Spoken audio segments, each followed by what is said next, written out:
پناخه ممای د پی ټی آی د کارکونانو لخوا په الغو تلغو کې د شو زنانو غندنه په ټولنیز کچ دوامدار ده او حکومت وایي چې دغه کې ککړو تنانو ته به سزا هم ورکول کیږي خو بل پلوته د چارپیرچل خاص یا عوامي نمائندګانو دغه عمل د غندنې وړ بللی دي او وایي چې د پاکستان فوج د ملک د دفاع لپاره ځان قرباني کوي او هغوی ته بدرد ویل یا د هغوی په تنصیباتو بریدونه کول مل سره دښمنی ده د 400 سیاسي او سماجی فعال بیرستر خالد بختیار خان دلبر ریډیو سره په یو مرکه کې ویل دي چې کم کار په نخه ممای شوی دی یقینا چې دغه یو تور وروزوا او باید چې کم تنانو دغه زیانونه کړی وي نو د هغوی نه د تاوانونه واغستې شي او د قانون مطابق د سزاګانې ورکړي شي خو خاغلی خالد خان عمرزی زیاتوي چې کم تنان دې کې سہولتکار وي نو هغوی سره د قوم پوره حساب وکړي شي دې باندې غوځره خبره مزمت پکار دی چې دا ارس زمونږ دی کم چې شین شناختی کارت پاکستاني دی کنه دا غدي دا بم زمونږ د عوامو نه وباسي په یو طریقه باندې په بل باندې چې څنګه ستاسو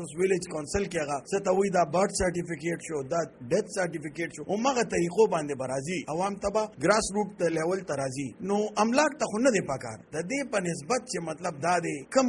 چارواکي دغه دي چې غیر اټینګ کړي او هغه ته دغه شی وجره مثبت کار کړو نو خبره و دا نه چې ته سرکاري املاک ته دغه کې دا خو مقد عوامونه دوباره وزي دا خو نه د چیرې د جیب ور کوي دې کې خدا داسې نه پکار چیرې ته فوج پسې دغه راولې استا انتظامیه دا یو سیستم دی یو یونټ دی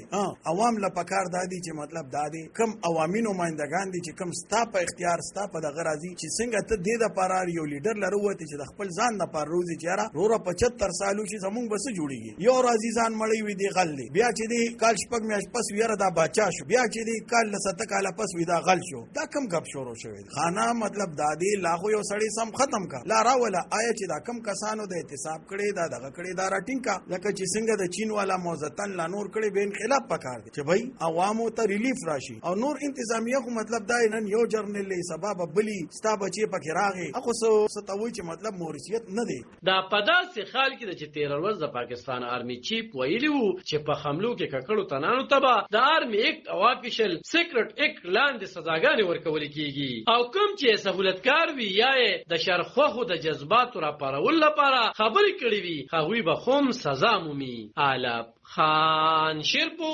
دلبر نیوز 400